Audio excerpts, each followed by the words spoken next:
JB music studio के गाने सुनने के लिए हमारे चैनल को सब्सक्राइब करें और बेल आइकन को दबाना ना भूलें।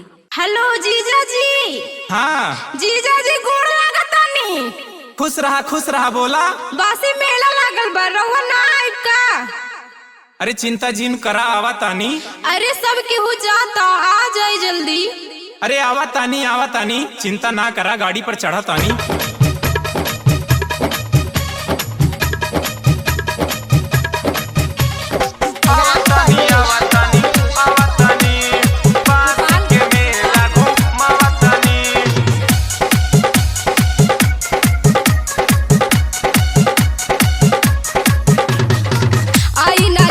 जल्दी हमरा घरे घूमे के मेला बड़ी मन करे।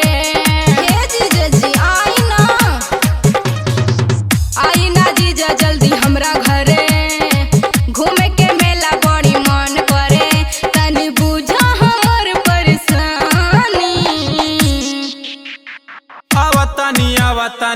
आवतानी बांस के मेला घूमावतानी। अरे आवतानी हो। Recording by JB music studio Sant Kabir.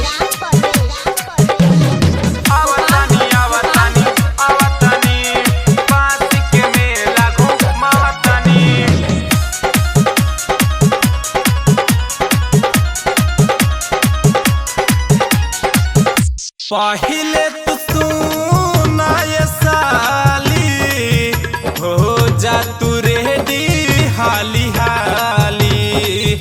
आँखिया में कजरा लगाई, आउरी लगाई हा ओठ लाली।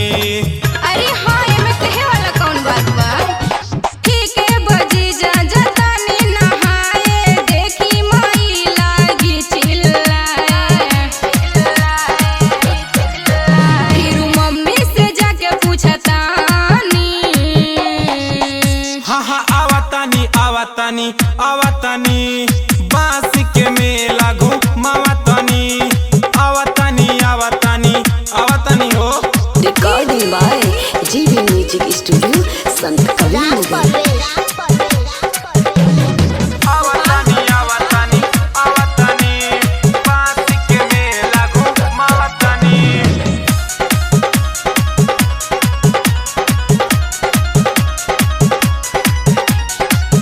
तोहरा हो दीदी के साथे बोला तयाई हम लेके।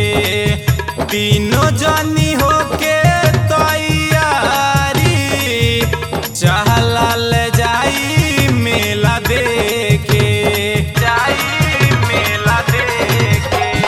परमोद प्रेमी मानी रहुआई बात जी, प्रदीप विकास जइहे निशा के साथ जी। नहीं आई बात होई बदनामी। हाँ आवतानी बांस के मेला घूमावतानी। अरे आवतानी आई ना जीजा जल्दी हमरा घरे घूमे के मेला बड़ी मन करे। तनी बुझा हमर परेशानी। आवतानी बांस के मेला घूमावतानी। अरे आवतानी हो। 2-3 घंटा में पहुँच जाओ।